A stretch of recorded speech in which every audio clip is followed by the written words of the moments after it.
Buenos días, buenas tardes, buenas noches, de acuerdo al lugar y momento donde me estén viendo. Hoy nos encontramos para compartir nuevamente este libro, La sabiduría de las emociones, de Norberto Levi. Ya hemos hablado en capítulos anteriores de el miedo, del enojo, de la culpa. Y en el día de hoy ya estamos por el capítulo 4 y tiene que ver con exigencia y excelencia. Si bien no son emociones, me imagino que el autor lo habrá incluido porque seguramente a muchos de nosotros, y a mí sí me ha pasado, en el transcurso de la lectura vamos a ir compartiendo distintas experiencias, y si quieren ustedes también en los comentarios, así rebotamos ideas, ¿no? Entre todos vamos viendo de qué cosas nos inspira, cuáles son las cosas que por ahí podemos rescatar para nuestra vida diaria. La idea de compartir estos libros en este canal, mi idea es un poco esa, ¿no? Que nos sirva de disparadores o de inspiración para aplicar en nuestra vida y que mejore esta experiencia, ¿no? Que podamos transitarla con mayor, quizás conciencia sería la palabra, con mayor conciencia, ¿no? Por eso el título de este canal, Ampliando Conciencia. Bien, el autor inicia con una pregunta antes de comenzar el capítulo que dice así, y pregunta, ¿la exigencia es una actitud, exigencia, ¿no? que merece ser alentada en tanto mueve hacia la excelencia o por el contrario, solo tortura a quien la padece y no conduce a la excelencia que aspira a promover? Qué buena pregunta. A ver, vamos a ver qué dice. Y arranca con comillas, con algo una expresión, ¿no? Yo soy muy exigente conmigo mismo y con los demás. Bueno, ¿cuántas veces me encontré diciendo esta frase? Quien se expresa así suele hacerlo en un tono de orgullo, es cierto, y satisfacción, como si estuviera diciendo implícitamente, yo valoro la excelencia y esa es mi meta para mí mismo y para con los demás. Claro, como si exigencia y excelencia fueran sinónimos. Bien, esto significa que le atribuye a la exigencia la cualidad de ser el camino y la garantía de la excelencia. La creencia sobre la que se apoya este tipo de afirmación es A, por un lado, si realmente quiere lograr la excelencia, entonces debe ser exigente. O sea que como hay un solo caminito para la excelencia, la exigencia. Y también su contrapartida. Si es exigente, entonces su resultado será obtener excelencia. Epa. Pero ¿es realmente así? Se pregunta el autor. ¿Es la exigencia un rasgo que merece ser alentado en tanto actúa moviendo a la persona hacia la excelencia o por el contrario? Se trata de una actitud inadecuada que tortura a quien la padece y no produce la excelencia que aspira a promover. El propósito de estas reflexiones es precisamente intentar aclarar esa incógnita y presentar un análisis de la estructura de la exigencia y sus implicaciones. A ver, y acá nombra la estructura de la exigencia. En realidad, la exigencia es el nombre de una calidad de relación, la que existe entre un exigidor y un exigido. Utilizo, como antes que estaba el culpable y el culpado, ¿no? En el capítulo que hablábamos de la culpa. Utilizo el término exigidor para describir mejor su cualidad de agente activo de ese vínculo, pero la palabra que define habitualmente ese papel es exigente, de modo que exigente y exigidor son presentados como sinónimos y se utilizarán indistintamente. La exigencia puede manifestarse en el universo interpersonal, es decir, en la relación entre dos o más personas, o en el espacio intrapersonal, en la relación con uno mismo. Para expresar esta idea de forma aún más precisa, cuando la exigencia se presenta, lo hace en ambos espacios simultáneamente, aunque la persona pueda percibirlo con más claridad en uno solo de ellos. Es decir, que siempre va a estar rebotando entre el espacio en relación con el otro y en el espacio interno.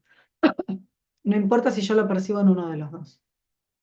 Yo soy exigente conmigo mismo, pero no lo soy con los demás, pero o él exige a los otros pero no se exige a sí mismo de igual miedo, de igual manera, ¿no? Es frecuente oír esas frases, pero es necesario reconocer que la verdad que expresa es muy parcial. Al observar con detenimiento a la persona en cuestión, se comprueba que cuando la pauta de exigencia existe, opera en ambas direcciones, hacia los otros y hacia uno mismo, aunque las áreas sobre las que recaiga no sean igualmente evidentes a simple vista. ¿Está bien, eh? A ver, vamos a ver acá quiénes son los protagonistas. La estructura de la exigencia está constituida por tres protagonistas. Dos ya han sido mencionados, el exigidor y el exigido. Y el tercer componente está implícito en este vínculo, pero vale la pena hacerlo explícito para comprender mejor la dinámica de esa relación. Y es la meta que el exigente, la meta que el exigente le demanda alcanzar al exigido. Cuando en la práctica clínica se indaga esta actitud, actuando sobre sí mismo, una manera eficaz y rápida de identificar a estos tres componentes es ayudando al consultante a que complete las siguientes frases. Y acá, esto está bueno porque es un super tip, ¿no? Yo me exijo ser, a ver, yo podría decir, mamá perfecta, no sé, me exijo ser eh, eh, no sé si llamarlo buena hija o me exijo ser, eh, sí, como responsable de mis padres, me exijo ser, cumplir con todo, ¿no? Con el rol de esposa, el rol de hija, el rol de madre, el rol de... O sea, me exijo ser muy responsable, me exijo ser, eh, ayudar a los demás, me exijo ser, ¿qué más me exijo ser? Eh, tantas cosas me exijo ser. Bueno.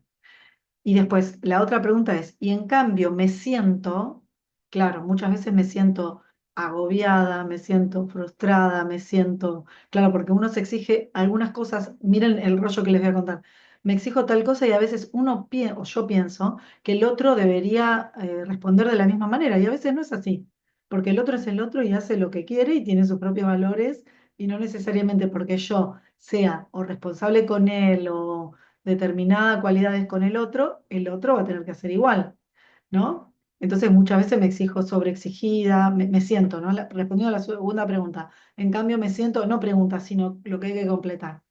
Las respuestas más frecuentes a la primera pregunta son, yo me exijo ser rápido, brillante, vital, simpático, atractivo, seguro, decidido, perfecto. Si bien estas son las respuestas más habituales, aquí caben, por supuesto, todas las características que las personas considere valiosas para sí.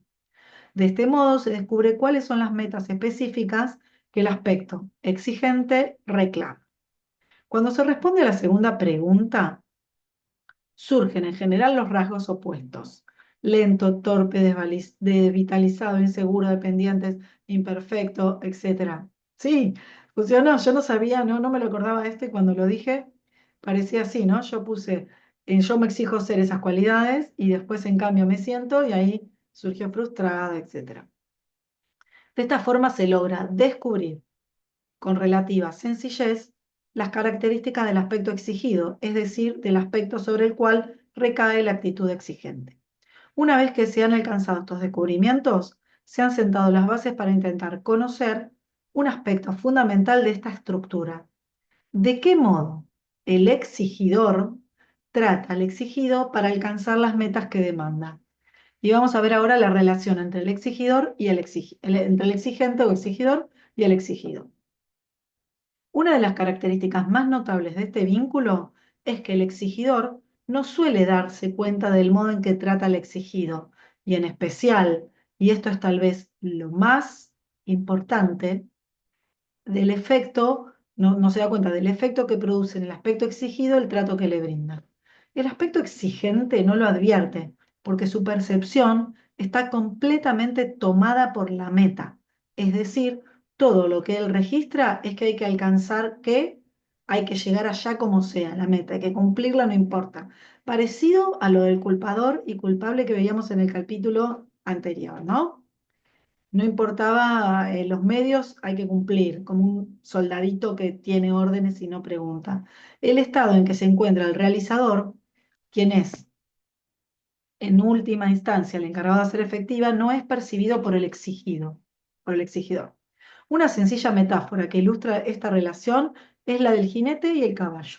El aspecto exigente es como el jinete que quiere llegar hasta una colina que le atrae, por ejemplo, y que se encuentra a unos kilómetros de distancia. Se siente tan atraído por esa meta que deja de percibir a su caballo, que representa aquí el papel de exigido. El jinete no mira si éste tiene hambre, sed, si está cansado, inicia su galope dando por sentado que su caballo se halla en condiciones de llegar y que solo está esperando sus indicaciones para hacerlo. Qué buena comparación, me siento muy representada, ¿no? Muchas veces uno tiene una meta de hacer algo y no importa, no importa nada, y lo hace, lo hace, lo hace hasta que algo muchas veces no nos deja continuar, ¿no? Porque realmente no estamos en condiciones. La creencia del exigente. El exigente cree que para alcanzar un resultado basta con desearlo intensamente y demandar con fuerza al encargado de realizarlo para que efectivamente lo logre. Quiero hacer esto, listo, hay que decidirlo. Es lo que suele llamarse voluntarismo. La frase que mejor resume esta creencia es, querer es poder. Ay, sí, ¿cuántas veces esta frase la decimos y a veces querer no es poder? A veces uno quiere hacer algo y no tiene o las habilidades, o no sé, el contexto, o las ganas, un montón, bueno, las ganas sí porque sí lo querés, ¿no? No tenés la posibilidad, no estás bien por ahí psíquicamente, psicológicamente para hacerlo, no tenés la contención, un montón de cosas. Y esto demanda un nivel de exigencia, esta frase querer es poder, que después te vuelve en contra porque te empezás a preguntar en qué estoy fallando, que no puedo hacerlo, y en realidad no está fallando nada, sino no es el momento quizás o un montón de otras cosas. Entonces, esta frase creo que nos hace muchísimo daño, ¿no? A veces no es todo, querer es poder. eh, a veces sí se puede aplicar, pero no se puede generalizar. Como todo, ¿no? No se puede generalizar. Esta conclusión está muy difundida en nuestra cultura y llega a tal punto la confusión existente en torno a ella que algunas corrientes psicológicas instan a las personas a que reconozcan que si no consiguen algo, no es porque no pueden, sino porque no quieren. Ante tal confusión puede resultar útil examinar detalladamente cuáles son las diferencias entre querer y poder. Querer significa orientar la energía, o sea, la fuerza, la intención en una dirección determinada. Sí, yo quiero ir hacia allá. Poder, en cambio, alude a la disponibilidad de los recursos adecuados para realizar esa intención. El querer es equivalente al combustible del motor de un automóvil. El poder es como el resto de las piezas de dicho coche que permiten transformar la energía del combustible en movimiento. Qué buena comparación. Tengo una amiga que dice muy seguido que le encantan estas comparaciones y metáforas porque le, gráficamente uno como que lo comprende mejor, ¿no? Entonces, desde esos ejemplos, y es verdad, a mí también me gusta porque como que lo encarnás más, ¿no? Llegás a bajarlo, lo bajás la teoría con el ejemplo. En el caso del vehículo, la diferencia puede percibirse con mucha claridad, pero para hacer más evidente aún el error del aspecto exigente, es como si éste creyera que es suficiente con llenar el depósito de combustible y sentarse al volante para poder desplazarse. Claro, si yo no sé manejar, por más que tenga el auto, tenga el combustible, funcione todo bien, no va a pasar nada. Ámbitos de validez de la exigencia. A ver, la mayor parte de las creencias equivocadas suelen ser el resultado de una generalización de ciertas características que tienen validez en ámbitos acotados. Veamos en este caso en qué áreas funciona el querer es poder. Si deseo extender mi brazo, por ejemplo, hago esto. Voltear la cabeza, pestañear, etcétera, solo bastaría con que me lo propongan y la orden mental estimulará a tal fin los músculos adecuados. Estamos tan habituados a este tipo de secuencia que evaluamos que para los movimientos musculares querer es poder. Y en cierto sentido es así, pues de acuerdo con nuestra experiencia basta con que nos los propongamos para lograr hacerlo. Estamos tan acostumbrados a que ocurra de este modo que nos parece algo natural, siempre presente, que viene con uno. Lo que necesitamos recordar es que podemos volver la cabeza, por ejemplo, porque contamos con el equipo que lo posibilita si yo quiero mover la cabeza. Basta con que exista alguna disfunción neurológica o cualquier alteración en la zona del cuello para que no podamos hacerlo y nos recuerde, a veces doloroso y dramáticamente, este otro componente de la realidad. Así como la musculatura suele estar disponible en la mayoría de las personas para realizar los movimientos que se le indican, existen individuos, ya sea dotados de nacimiento o entrenados previamente en alguna actividad, que al contar con el equipo necesario están en condiciones de efectuar la tarea que se les indica a voluntad. Puede tratarse de un músico que toca y cante de oído, de un operario que conoce el funcionamiento de su máquina y puede realizar la tarea que se le indica, un deportista a quien se le demande que corra 10 kilómetros en determinado tiempo, etcétera, etcétera. En cualquiera de estos casos, basta con que la persona se lo proponga para que pueda hacerlo. Aquí parecería que también se cumple el querer es poder. El problema surge cuando, al contar con un equipo que responde eficazmente y en forma habitual a las instrucciones que le damos, creemos que ese equipo estará siempre disponible para realizar las instrucciones recibidas. Y más aún cuando cualquiera de estas personas se extiende la misma ley de querer es poder a otras áreas de su experiencia y actividad humana. Cuando esto ocurre, se exige también ser seguro e independiente, por ejemplo, en su relación de pareja. Como todos sabemos, tal clase de vínculo está regido por otras leyes, las que corresponden al universo emocional. No solo puede exigirse a sí mismo, sino a otros. Su hijo llega con con la libreta de calificaciones y él le dice, el próximo trimestre tienes que mejorar tus notas, por ejemplo. Y es interesante destacar que él cree en que en ambos casos esas demandas son recursos suficientes para obtener el resultado deseado. Ampliaremos esta noción, claro. Cuando uno parece muy que puede todo, pero cuando se trata a veces del universo emocional, epa, no es todo poder, querer es poder, ¿no? Ya no puedo mantener la calma, soy una persona equilibrada, calma, etcétera. Pero viene mi hijo con una mala nota y me desequilibrio, ¿no? ¿Qué quiere decir? Que no en todos los aspectos de nuestra vida se puede cumplir esto, muchas veces. Ámbitos donde la exigencia no funciona. A ver. Para comprender mejor los errores de la exigencia, presentamos una breve recapitulación de las ideas centrales de este trabajo. En toda actividad, por más sencilla que sea, existe un programador y un realizador. El programador es quien diseña y coordina la acción. En la metáfora del jinete caballo, es el jinete quien dice dónde debe ir y cómo hacerlo. El realizador, como su nombre lo indica, es el encargado de llevar a cabo la acción encomendada. En la metáfora jinete-caballo está representado por el caballo, que transforma en movimiento las instrucciones del jinete. Esto está muy bueno comprenderlo.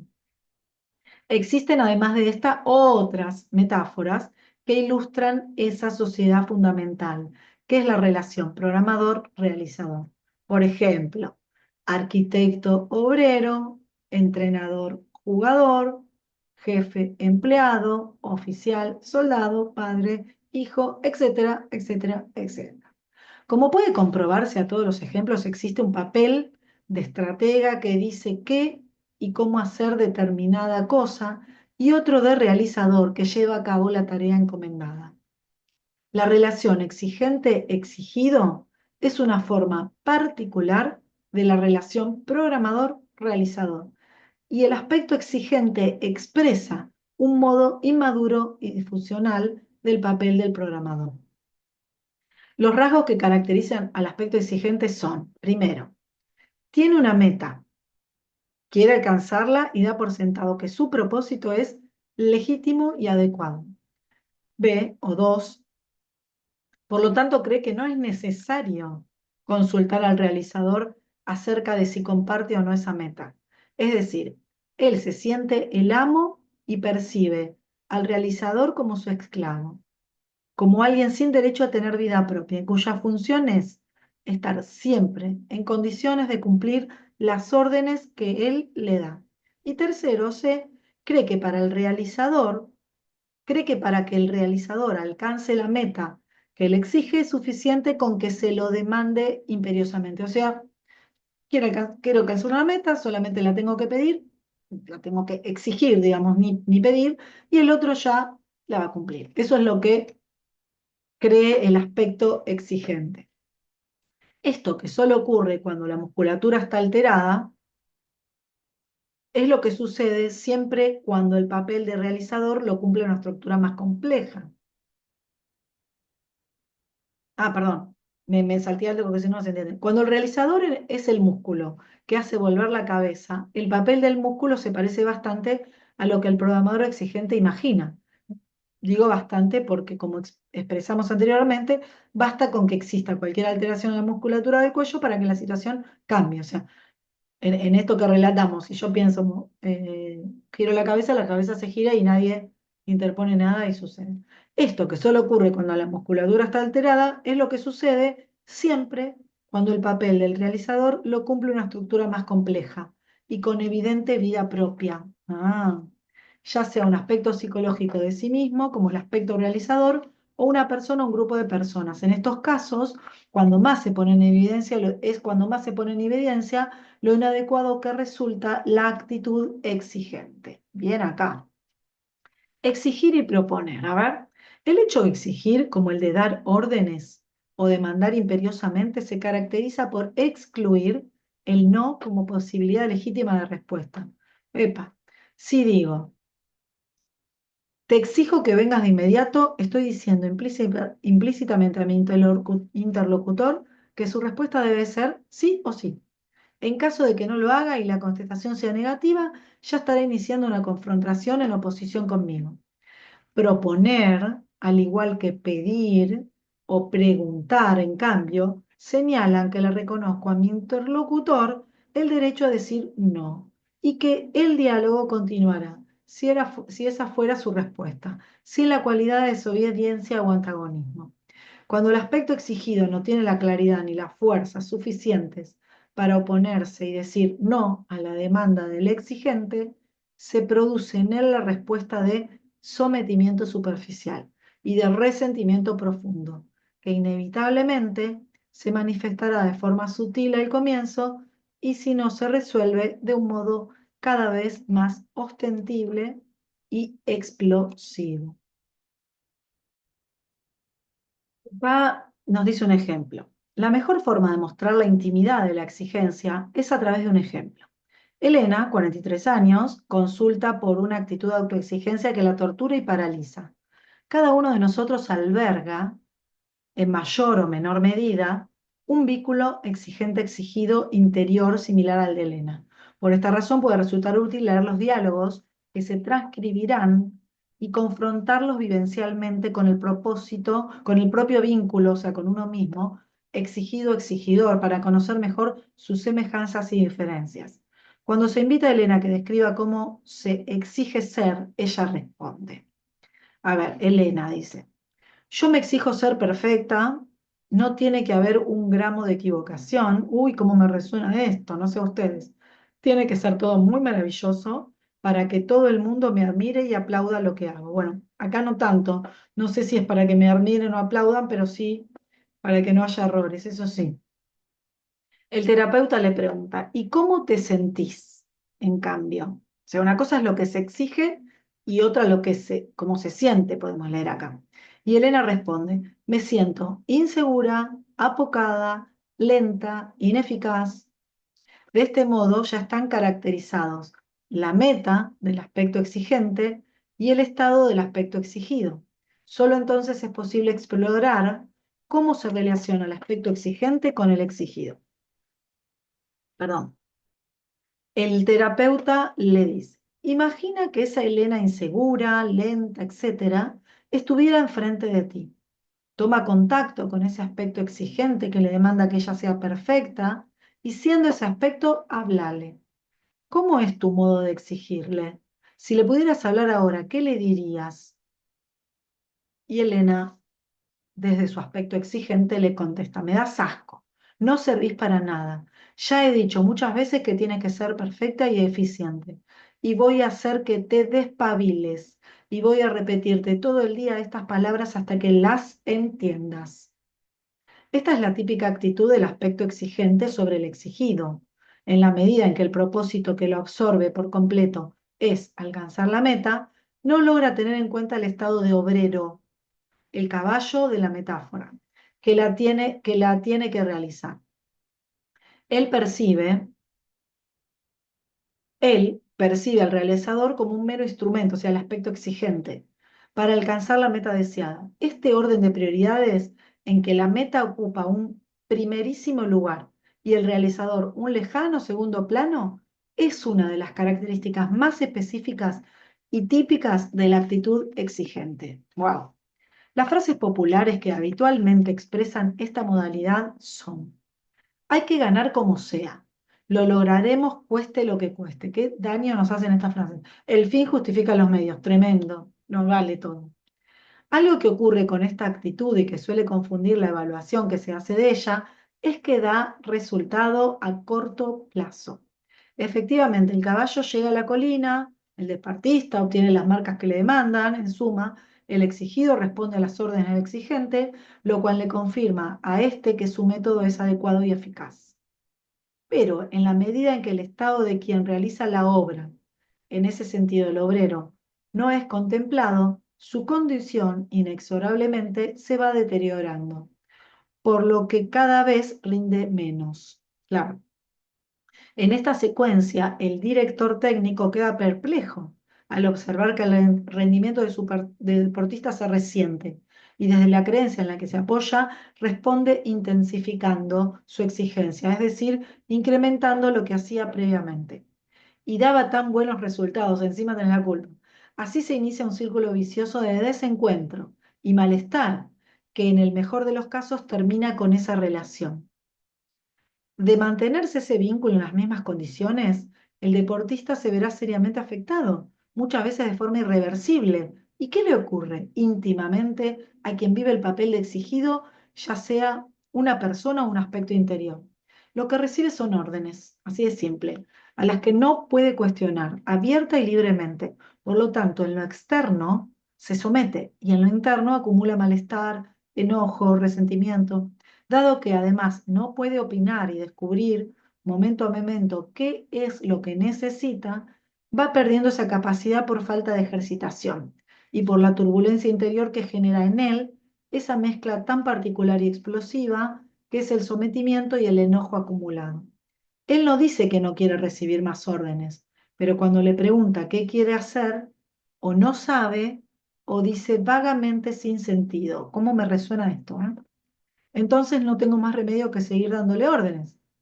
Expresa con bastante frecuencia quien adopta el papel de exigente, ya sea desde la función de padre, director técnico, jefe, etc. Esta conclusión es verdaderamente lapidaria para el exigido y se sostiene en la verdad, aunque muy parcial, que encierra, pues si bien es cierto que el exigido no sabe o se equivoca más de la cuenta cuando decide, lo que el exigente no registra es que el exigido está saliendo del knockout, está como drogui, diríamos, está iniciando su fase de recuperación y necesita tiempo para recobrar la claridad perdida. Veamos ahora cómo se presenta esto en el aspecto exigido de Elena. Terapeuta aspecto exigido. ¿Cómo te sientes cuando oyes que eres una inútil y que va a repetir todo el día sus órdenes hasta que las entiendas? El aspecto exigido: me abrumo y me hundo cada vez más. Claro, esta respuesta parece muy obvia y la gran mayoría de los lectores podrían fácilmente anticiparla. Pero, sin embargo, el aspecto exigente no suele darse cuenta del efecto que produce sobre el exigido en el modo que lo trata. Es por esta razón por lo que es muy útil crear un diseño operativo en el que el aspecto exigido puede autopercibirse, expresar su reacción y lograr que su voz sea escuchada por el exigente. El terapeuta al aspecto exigido, ¿no? Ella, o sea, el terapeuta le está hablando a la parte de Elena que es el aspecto exigido. Ella, o sea, el aspecto exigente, ha dicho que quiere que seas perfecta y que todos te aplaudan. ¿Vos también querés ser así? Y el aspecto exigido de Elena, que le contesta, ya no sé lo que quiero". Claro, está tan abrumada. El terapeuta le dice, así como estás, ¿te sientes bien? ¿Te sientes satisfecha? Y no, le contesta Elena, no me siento bien. El terapeuta, ¿y de qué modo imaginas que te sentirías mejor, más satisfecha contigo misma? Le contesta, por supuesto que me gustaría sentirme más tranquila, segura en lo que hago y sobre todo menos presionada. Después de tantas órdenes, de tantos reclamos, de tantas presiones, el aspecto exigido va perdiendo, en efecto, la capacidad de saber qué quiere, lo cual perturba seriamente su funcionamiento. No obstante, en la mayor parte de los casos, puede recuperar en la medida en que se le dé tiempo y estímulo en una fórmula psicológica al respeto, de respeto, ¿no? Por esta razón es necesario preguntar tantas veces como haga falta hasta que poco a poco va recobrando su sensibilidad, su vitalidad y su posibilidad de registrar su propia meta, su propio deseo, aunque al principio aparezca de una forma muy vaga y general. Pero no es un primer paso de gran valor para los descubrimientos siguientes. El terapeuta al aspecto exigido. ¿Cómo necesitarías que ella te tratase y te hablase para sentirte así? El aspecto exigido. No lo sé, todo lo que conozco son órdenes, desde siempre, que nunca he cuestionado. Y ahora tengo mucha rabia, quiero explotar, quiero desobedecer, quiero portarme mal, pero sé que después voy a sentirme mucho peor. De modo que no sé qué hacer, no sé qué hacer, no sé qué necesito. El terapeuta. Vos te sentís que no sabés qué necesitas, pero por lo menos sabés lo que no necesitas, lo que te daña, porque acabás de decir que cuando te repite una y otra vez las mismas órdenes, sientes que te hundes cada vez más. Es verdad, muchas veces no sabemos lo que queremos, pero sí sabemos lo que no queremos. Así que creo que ese es un lugar por donde se puede empezar. Si los sacudones te dañan, ¿qué imaginas que te harían bien recibir? El aspecto exigido de Elena. Bueno, para empezar, que no me sacuda, que me tenga en cuenta, que me mire, que sepa que existo, que me consulte. Así se repite lo mismo. El no saber qué necesita recibir junto con el miedo, el resentimiento y la confusión que es su consecuencia. También se puede comprobar cómo, en la medida en que se le ayude por medio de preguntas orientadoras, poco a poco va descubriendo no solo cómo quiere sentirse, sino qué trato interior necesita recibir para poder alcanzarlo. Qué importante son las preguntas, qué importante es el autoconocimiento, qué importante es la autorreflexión, qué importante es eh, el conocerse, ¿no? Lo que el aspecto exigido de Elena descubre es el reflejo de lo que todos los aspectos exigidos expresan, que en esencia necesitan que los consulten para la elección de la meta, que se los tenga en cuenta en su estado y se los respete y comprendan sus necesidades. En suma, todo esto significa ser reconocido como alguien con vida propia, que cumple funciones específicas, es decir, realizar. No es un mero soldadito que es un robot que hace lo que le decimos, que puede ser otra persona o somos nosotros mismos, y a quien le asiste el derecho de ser considerado como un socio igualitario y no como un súbdito cuya única función es estar en condiciones de obedecer y cumplir con las órdenes que se le imparten. Bien, ahora vamos a un aprendizaje. ¿El aprendizaje de quién? Del aspecto exigente. ¿Y cómo aprende el exigente la nueva actitud que el aspecto exigido necesita y le propone? Primero, teniendo la oportunidad de conocer y escuchar el aspecto exigido, lo cual le ayuda a reconocer que efectivamente existe como un ser con vida propia. Como ya lo expresamos más arriba, y vale la pena repetir, al quedar absorbido por la meta, el aspecto exigente no registra que, al igual que el caballo de la metáfora, el exigido existe y requiere que se lo reconozca y respete. Segundo, poder comprobar con la contundencia que la vivencia brinda el efecto devastador que producen sobre el aspecto exigido sus órdenes y sus demandas. Es tremendo. Es decir, corroborar el aspecto ineficaz y destructivo de su actitud. Y tercero, darse cuenta que el aspecto exigido no es súbdito, sino su socio igualitario, y que solo en la medida en que se encuentre bien podrán realizar las tareas deseadas. Por lo tanto, invertir interés y cuidado en el estado del obrero no solo no lo aleja de la meta, sino que por el contrario es el camino más directo y eficaz para acercarse a ella. Qué bueno esto. Esto implica reconocer que ambos son tripulantes del mismo barco, compañeros de equipo, de tareas, y que por lo tanto yo podré sentirme bien solo si tú lo estás. Esa calidad de comprensión fue denominada por el Dalai Lama como egoísmo altruista. Quiere decir que en la relación entre dos partes de la misma unidad no existe el egoísmo o el altruismo como opciones, pues el bienestar de la otra parte, del otro tripulante, es tan importante para el tripulante que soy como mi propio bienestar. Claro, un bienestar depende del otro y se genera y se gastan en la misma fragua. Cuando el aspecto exigente, claro, uno no puede ser feliz aislado, vivimos en sociedad y podemos, la única manera de estar bien es que todos estemos bien, todos, me refiero a toda la humanidad. Cuando el aspecto exigente llega a este punto, comprende que no pierde nada en el cambio que el aspecto exigido necesita, que es todo ganancia, pues si bien tiene que adiestrarse en la actitud de consultar, esto está buenísimo, adiestrarse en la actitud de consultar, de proponer, de respetar.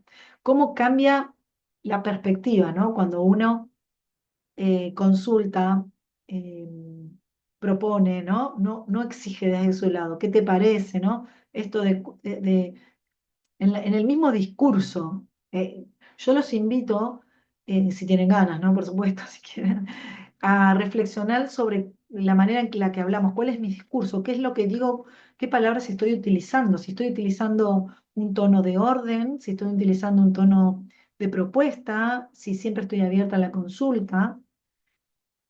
Bueno, bien. Proponer, respetar, lo que recobra es un socio cada vez más sano y autónomo. Este nuevo estado posibilita que dicho socio realice aportes a la tarea que antes no podía realizar. Recupera así a un interlocutor jerarquizado con quien debatir y construir las acciones más adecuadas. Alguien, además, en quien poder descansar y con quien aprender y ejercitar el disfrute de la cooperación y la solidaridad. Y cuarto, para este aprendizaje que necesita realizar el aspecto exigente, resulta muy útil la presencia de un modelo que le muestre cómo es la actitud de formular propuestas respetuosamente.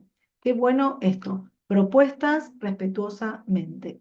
Pues en muchos casos el aspecto exigente expresa que todo lo que es, todo lo que sabe, es dar órdenes y reclamar resultados. Mm.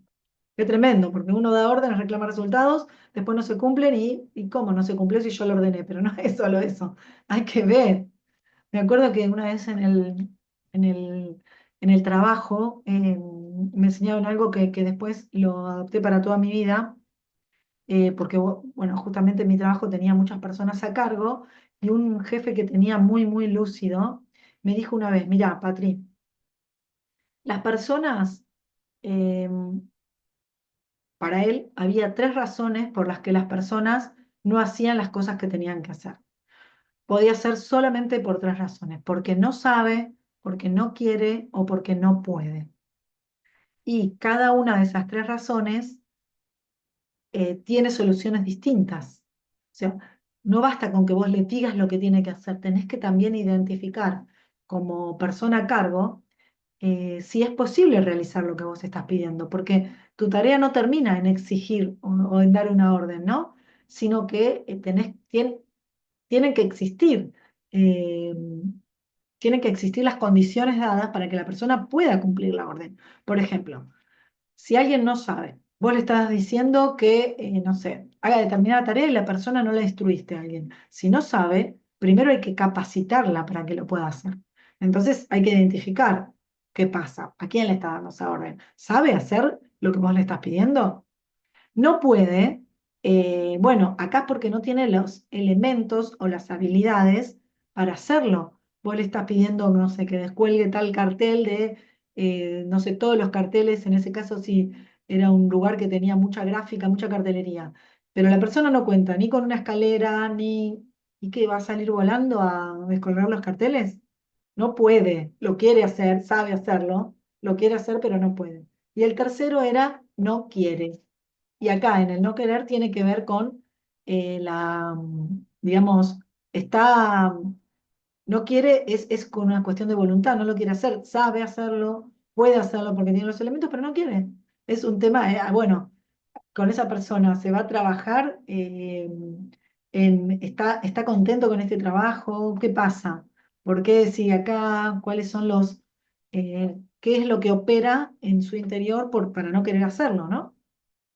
Entonces, eso siempre me ayudó un montón. Y lo retomo con esto que está diciendo acá, ¿no? Que el otro es socio. O sea, acá dice, este nuevo estado posibilita que dicho socio realice las tareas que antes no podía racionar. Recupera así un interlocutor jerarquizado con quien debatir y construir las acciones. O sea, la otra persona, cuando yo le pido algo que no puede hacerlo, me va a decir, no puedo descolgarlo porque necesito una escalera que no tengo. Eso es lo que... Y ahí ganan los dos, cuando yo puedo escuchar, ¿no? Por eso dice, alguien además en quien poder descansar y con quien aprender y ejercitar el disfrute de la cooperación y la solidaridad. Y cuarto, para este aprendizaje que necesita realizar el aspecto exigente, resulta muy útil la presencia de un modelo que le muestre cómo es la actitud de formular propuestas respetuosamente. Pues en muchos casos el aspecto exigente expresa que todo lo que sabe es dar órdenes y reclamar resultados. Por lo tanto, es necesario brindarle toda la ayuda que requiera para que ingrese y se familiarice con esa nueva modalidad. Cualquier camino que facilite tal aprendizaje será útil en esta tarea y por otra parte no existe un solo camino para lograrlo. Presentaré a continuación una de las formas posibles es la que utilizo habitualmente en la práctica clínica y que he denominado el rol de asistente interior. Para ello retomaremos el trabajo de Elena cuando el aspecto exigido ya ha comenzado a descubrir el trato que necesitaría recibir del exigente en lugar del que recibe. Entonces acá viene otro diálogo que el terapeuta mantiene con, en este caso, el aspecto exigido, ¿no? Y le dice, el terapeuta al aspecto de Elena exigido, ¿no? Acaba de decir que necesitarías que te tengan en cuenta, que te mire, que te consulte. ¿Podrías ahondar un poco más en esto? Por ejemplo, que te hable y te trate de qué modo. Sé lo más precisa que puedas. Imagina que tuvieras al aspecto exigente enfrente y se lo dijeras a él. Entonces Elena, o el aspecto exigido de Elena, le contesta, bien, en primer lugar que me consultes si también quiero hacer lo que tú quieres. Y si por alguna razón no quiero, presta atención a lo que me pasa y tratan de entenderlo. Ahora, por ejemplo, estoy agotada, necesito descansar, no puedo ir a tope con lo que me pides. Cuando evalué que el aspecto exigido ya había alcanzado una claridad razonable en relación al trato interior que necesitaba recibir, le propuse avanzar un paso más. Y ahí le siguió preguntando el terapeuta. Para que el aspecto exigente entienda mejor lo que estás diciéndole, desplázate unos centímetros a tu derecha. Imagina que el exigido ha quedado a tu izquierda y conviértete en este nuevo lugar, en el ser que le habla y trata el aspecto exigido del modo en que le ha dicho que necesitas. Entonces, ahí el asistente interior al aspecto exigido. Yo entiendo tu dolor y tu rabia de tantos años y quiero ayudarte y que sepa que puedes contar conmigo. Voy a prestar atención a aquello que necesitas y voy a tratar de acompañarte, no lo dudes. Ten confianza en mí. Yo entiendo tu cansancio, sé que necesitas tiempo para reponerte. Qué bueno que te digan estas palabras, ¿no? O qué bueno que me la digan a mí. Quiero que sepas que confío en ti y sé que podrás hacerlo. Todo lo que hagamos lo haremos de común acuerdo. Y si me olvido de consultarte algo, dímelo. Estoy dispuesta a escucharte. El terapeuta al asistente interior. Vuelvo a tomar el lugar del aspecto exigido para saber cómo recibe lo que has dicho. El aspecto exigido. Estoy tan poco acostumbrada a que me hablen así que me parece una fantasía que desaparecerás de un momento a otro. Me conmueve profundamente todo lo que me dices. Vieron que yo dije qué bueno que te hablen así. Cuando me hablas así me siento bien y vuelvo a confiar. Tengo ganas de tenderme y mirar hacia arriba porque siempre estoy mirando hacia abajo. Me siento muy bien porque veo que existen otras posibilidades para mí. Ya no me siento desahuciada. Quisiera que siempre estés conmigo y que me digas aquí estoy cada vez que no desaparezcas. Siento un alivio tan grande que, bien, me gustaría que aparecieras más a menudo. El rol del asistente interior es quien brinda aquí el modelo necesitado.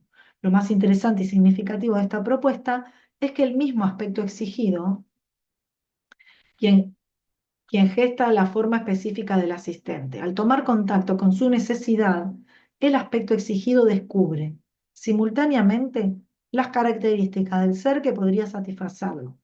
Cuando se le propone a Elena que encarne a este ser imaginado por el exigido, comienza a darle realidad y a descubrir que efectivamente existe en ella como una actitud posible hacia el aspecto exigido. Poder experimentar el rol del asistente interior y comprobar el efecto transformador que tiene sobre el aspecto exigido es profundamente curativo. Además, le da al aspecto exigente la posibilidad de observar otra respuesta diferente de la que habitualmente producía en relación con el exigido. Al comprobar también que esa nueva actitud produce sobre el exigido la transformación que tanto deseó y nunca pudo lograr, se activa en él una profunda conmoción. Dicha conmoción es la que precede a su proceso de aprendizaje y transformación. La convocatoria del rol de asistente interior, es decir, la posibilidad de cada persona de plasmarlo efectivamente y la reacción posterior del aspecto exigente ante dicho rol, ofrece muchísimas variedades y alternativas que van más allá del tema específico de la exigencia. El lector interesado en conocerlas puede consultar mi libro, El asistente interior. No lo conozco, pero seguramente está bueno. Aquí se presenta una de sus formas a los efectos de mostrar cómo es la manera de brindarle el aspecto exigido un modelo de actitud no exigente y asistencia. Bien, bueno, vamos con la última parte y después vienen los tips, el último título que dice exigencia y excelencia. La excelencia tiene un polo objetivo y otro subjetivo. El primero, o sea, el polo objetivo, se refiere a la obra en sí y el segundo a la actitud que pone en juego. ¿Quién realiza la obra? Nos referimos ahora al polo subjetivo, a la actitud que tiende hacia la excelencia. Podríamos definir dicha actitud como el cuidado y el interés en hacer las cosas del mejor modo posible. Como se observa en la definición, tal actitud trasciende a cualquier tarea en particular y puede ser tanto el modo de preparar una sencilla comida como la realización de una labor artística o científica de alta complejidad. Una vez que hemos presentado sucintamente la noción de excelencia, podemos volver a formular la pregunta del comienzo. ¿Es la exigencia un camino idóneo para alcanzar la excelencia? Parafraseando el dicho popular acerca de la caridad, la excelencia, bien entendida, comienza por casa. La casa más íntima es la propia individualidad. ¿Y cómo es la relación exigente-exigido interior? En dicha relación no hay, por cierto, excelencia, pues si bien puede producir momentos de alto rendimiento, esos momentos no se autosostienen ni se retroalimentan. Esto es así porque los protagonistas del vínculo exigente-exigido no experimentan una relación en la que haya bienestar, aprendizaje ni crecimiento. Por lo tanto, el alto rendimiento que pueden producir se parecen al que detonan una droga estimulante del tipo de anfetamina o cocaína. Es un latigazo fugaz que después de la acción deja a los protagonistas sin crecimiento ni aprendizaje y con un saldo de mayor deterioro. Otro efecto nocivo de este tipo de relación es que produce en el exigido una división excluyente entre la excelencia y el disfrute. Qué placer poder no hacer nada, pero tengo que hacer este trabajo bien, dice. Como consecuencia del maltrato del exigente en el aspecto exigido, queda la imagen del bienestar asociada al no hacer nada y la excelencia al penoso sobreesfuerzo obligante. Qué bueno esto. Se pierde entonces la alegría de la excelencia. La relación exigente-exigido, por lo tanto, no puede ser la base de una actitud que tiende hacia la excelencia, porque ella misma está caracterizada por el maltrato y la precariedad en el modo en que se intenta lograrla. Si los miembros de un equipo, puede ser interno o externo, se llevan mal o están enemistados o albergan tensiones sin resolver, no pueden contar con la disposición hacia la excelencia en la tarea que realicen, pues eso es lo primero que se pierde cuando sus miembros están insatisfechos.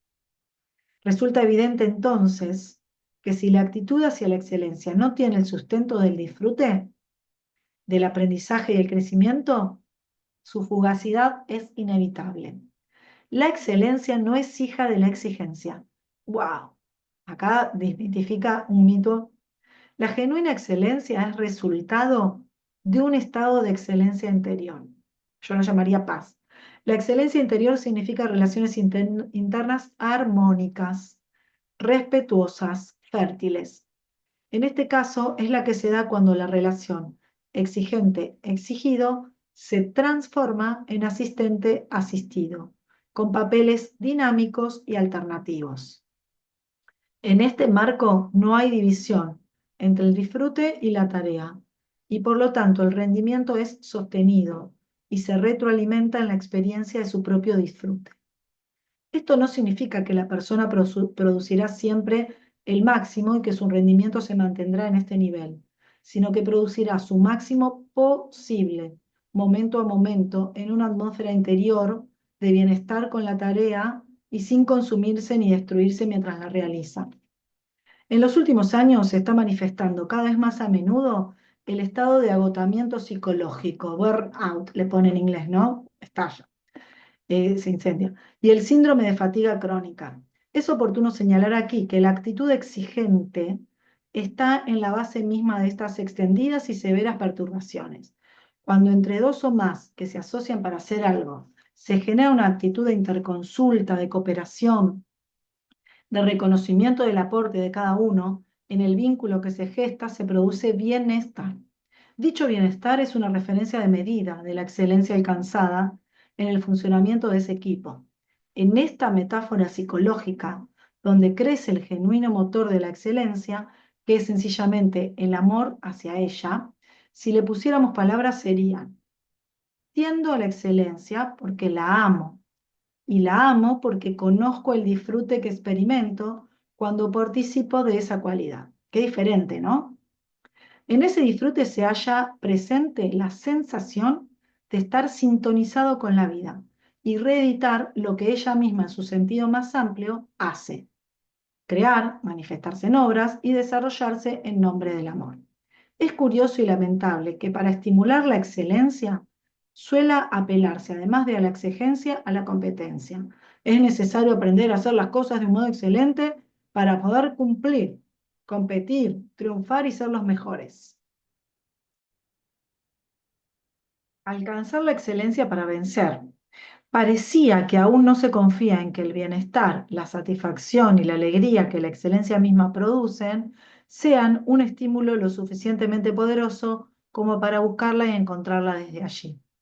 En esta distorsión que deja de lado el disfrute que existe en la excelencia y sobrecarga, el valor del triunfo en la confrontación, no solo está el origen de muchos de los trastornos de estrés que antes mencionamos, sino también una señal que nos muestra que algo importante de nuestra calidad de vida se está perdiendo. Un antiguo texto del budismo dice al respecto: el maestro en el arte de la vida no distingue mucho entre su trabajo y su juego, su mente y su cuerpo, su educación y su recreación, su amor y su religión. Apenas distingue cuál es cuál. Simplemente percibe su visión de la excelencia en todo lo que hace, dejando que otros decidan si él está jugando o trabajando. A sus propios ojos siempre están haciendo las dos cosas. Y acá nos muestra algunos tips o indagación personal. Bueno, marqué un montón de cosas que el autor deja para el final para poder autoexplorarnos y trabajar sobre este aspecto. Y dice, si usted padece las consecuencias de la exigencia, lo invito a que utilice estas reflexiones como una herramienta para explorar y transformar dicho estado. Lo más importante es que usted sepa que dicha transformación es posible. Los pasos de la tarea a realizar son, en esencia, los mismos que recorrió Elena, porque como expresamos antes, todos experimentamos un grado en grado variable, perdón, la relación interior exigente-exigido. Lo que cambia es la forma de cada personaje y la clase de relación que ambos establecen entre sí.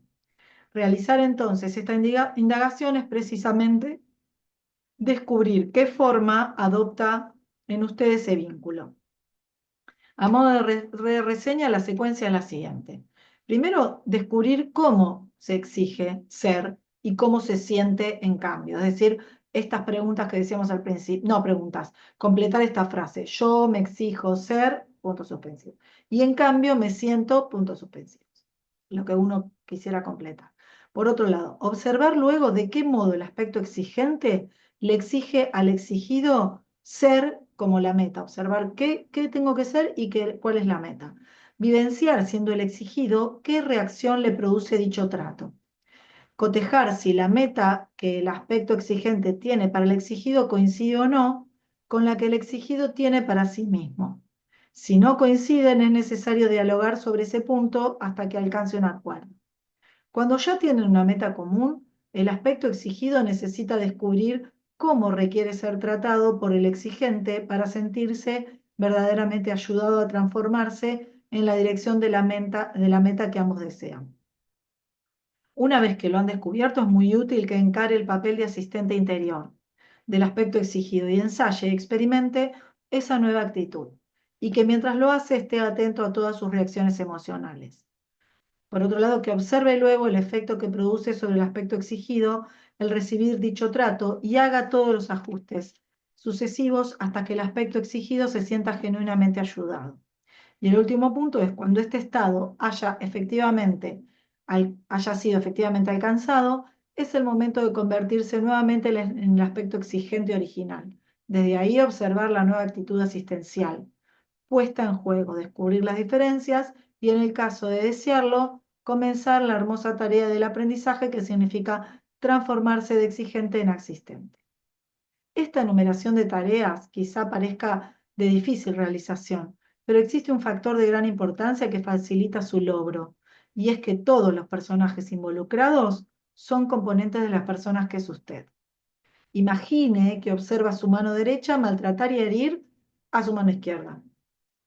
La unidad que ustedes seguramente contemplarían con horror, la unidad que ustedes seguramente contemplaría con horror esa escena y se sentiría con recursos más que suficientes para explicarle a su mano derecha que usted necesita de ambas y que ellas, en esencia, son colaboradoras complementarias. Además, no solo usted necesita a las dos, sino que ellas mismas también se necesitan mutuamente. Entre el aspecto exigente y el exigido sucede algo semejante. Si bien es un plano más sutil, pues se trata de aspectos psicológicos, la realidad es que pertenecen a la misma unidad y tiene igual contundencia. Resumiendo, y para ir finalizando, los puntos clave de este proceso son: 1. Reconocer que el exigente y el exigido son, en su raíz, funciones complementarias. 2. La comprobación vivencial de lo torturador e ineficaz de la exigencia. 3. La verificación de los cambios beneficiosos que se producen cuando se instala la interconsulta respetuosa. Tal comprensión es, en última instancia, el sustento más sólido sobre el que se apoya la tarea de disolución de la exigencia y el aprendizaje de la actitud, y esta palabra es divina, de la actitud autoasistencial. Bueno, y acá hemos finalizado la excelencia y la exigencia. Me encantó este capítulo, la verdad. Excelente. Creo que tengo que profundizar un poquito más en este punto, ¿no? Exigencia y excelencia. Me sentí muy, eh,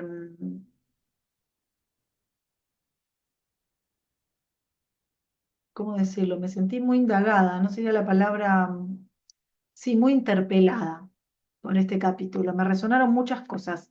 Así que vieron que a veces uno lee un libro, y recibe determinada cosa, lo vuelve a leer y depende del nivel de conciencia con lo que esté leyendo, las circunstancias, el contexto, recibe otra. Así que a mí me hizo mucho, me resonó mucho, lo voy a volver a leer, porque creo que muchas veces sigo rebotando en mi relación conmigo, en mi relación con mis hijos, en exigencia y excelencia. Así que para mí, a mí me vino espectacular.